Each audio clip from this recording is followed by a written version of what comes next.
Balik lagi bersama Mat Naik, channel yang membahas tentang matematika. Pada video kali ini kita akan membahas kenapa sih angka kecil di atas itu disebut pangkat.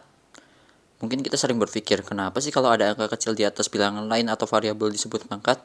Nah, faktanya zaman dulu pangkat itu lambangnya bukan angka kecil di atas bilangan atau variabel lain. Gimana perkembangan notasi pangkatnya? Yuk subscribe dulu biar nggak ketinggalan info-info terbaru dari Mat Naik. Menggunakan 2 titik. Pada abad ketiga Masehi, notasi pangkat itu menggunakan simbol 2 titik. Notasi ini digunakan oleh ilmuwan matematika bernama Diopantus. Jadi, misalnya bilangan 2 dipangkatkan dengan 3 dapat ditulis seperti ini ya. Menggunakan ala.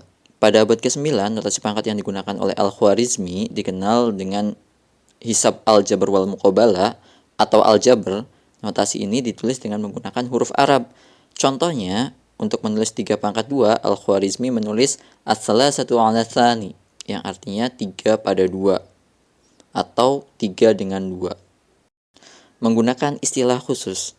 Pada abad ke-16, Michael Stifel menggunakan istilah khusus dalam menyebutkan pangkat, seperti pangkat 2 disebut quadrum, kalau di Indonesia biasa kita sebut kuadrat ya.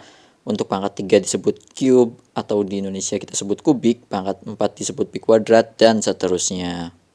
Menuliskan di bawah bilangan pokok.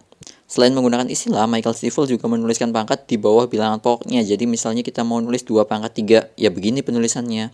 Notasi ini merupakan notasi awal yang memudahkan dalam penulisan pangkat, karena tidak perlu menggunakan kalimat dalam menyatakan pangkat. Penulisan menggunakan subskrip. Masih pada abad ke-16, Frank Westfield menuliskan bilangan berpangkat sebagai subskrip di bawah huruf tersebut. Sebagai contoh, misal kita ingin menulis 3 pangkat 2, itu ya gini.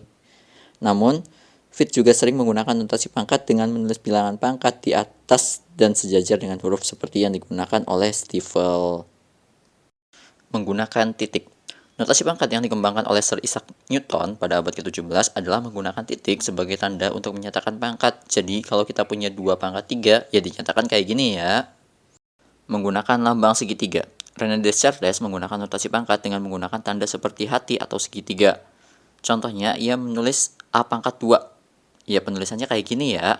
Simbol ini dianggap sebagai salah satu cikal bakal notasi pangkat modern yang digunakan saat ini. Menggunakan notasi pangkat. Notasi pangkat yang dikembangkan oleh Leonhard Euler adalah notasi eksponen modern yang paling umum digunakan saat ini. Notasi ini menggunakan simbol pangkat. Misalnya notasi 2 pangkat 3, ya penulisannya seperti ini. Menggunakan superscript. Notasi pangkat yang diperkenalkan oleh Nicholas Bourbaki adalah notasi yang kita kenal saat ini, notasi eksponen superscript. Notasi ini digunakan untuk menulis bilangan berpangkat atau eksponen dengan cara menuliskan angka eksponen di atas dan sedikit ke kanan dari bilangan yang dipangkatkan. Contohnya, notasi 2 pangkat 3 dapat ditulis sebagai seperti ini ya. Kemudian, sekadar info, Nicholas Bourbaki adalah nama samaran kolektif dari sekelompok matematikawan. Jadi bukan nama individu.